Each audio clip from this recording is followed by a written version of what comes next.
আসসালামু আলাইকুম। জুলাইয়েই বাড়ছে বেতন, শিক্ষকরা পাবেন কবে? জানালো মাউসি। সম্মানিত শিক্ষক কর্মচারীবৃন্দু, এটা আমরা বিগত দিনগুলোতেই জানেছি যে জুলাই মাসে আমাদের বেতন বৃদ্ধি পায়, বা এর সঙ্গে আরেকটা বিষয় যোগ হয়েছে, সেটি হচ্ছে আমাদের বিশেষ প্রণোদনা। এবং আমরা কোন শিক্ষক কর্মচারী কোন গ্রেডে কত পাবো এই বিষয়টা কিন্তু আমরা আগেই জেনেছি।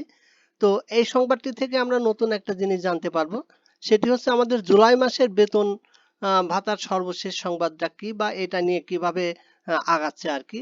তো দেখেন এই সংবাদটিতে এখানে একটা বিষয় তুলে ধরেছে, সেটি হচ্ছে দেখেন, বৃহস্পতিবার 24 জুলাই একটি গণমাধ্যমের সঙ্গে আলাপকালে শরীফুল ইসলাম বলেন যে হ্যাঁ, এই যে এখানে যে কার্যক্রমগুলো আছে সেগুলো সম্পূর্ণ হলে আহ, শেষ হওয়া মাত্রই শিক্ষকদের জুলাই মাসের বেতনের প্রস্তাব মাধ্যমিক ও উচ্চ শিক্ষা অধিদপ্তরে পাঠানো হবে। এবং সেটি হচ্ছে, দেখেন জুলাই মাসে শিক্ষকদের বেতন কত টাকা বাড়ছে, তবে কত টাকা বাড়বে সেটি এখনো জানা যায়নি। তবে তিনি জানিয়েছে শিক্ষকদের বেতন বাড়ছে, এটা হচ্ছে নিশ্চিত। তবে কে কত টাকা করে কিংবা সব মিলিয়ে কত টাকা বাড়বে সেটি মাফসি প্রশাসন বলতে পারে।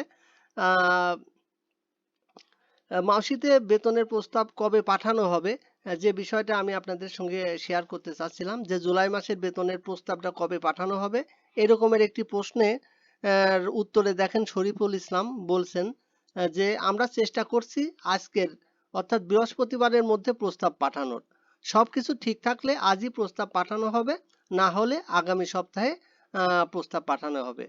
সম্মানিত শিক্ষক কর্মচারী বিন্দু, আমাদের যে বেতনের প্রস্তাব মন্ত্রণালয়ে পাঠানো হয় সেটা কিন্তু আজ বৃহস্পতিবারে তারা পাঠানোর চেষ্টা করবে, এবং সেটি যদি সম্ভব নাও হয় তাহলে আগামী সপ্তাহে আমাদের জুলাই মাসের বেতনের প্রস্তাব কিন্তু মন্ত্রণালয়ে পাঠাবে। সম্মানিত শিক্ষক কর্মচারী বিন্দু, এই ধরনের আপডেট সংবাদগুলো সবার আগে জানতে অবশ্যই আপনারা আমার চ্যানেলটাকে সাবস্ক্রাইব করে রাখতে পারেন। ভালো থাকবেন সবাই। আসসালামু আলাইকুম।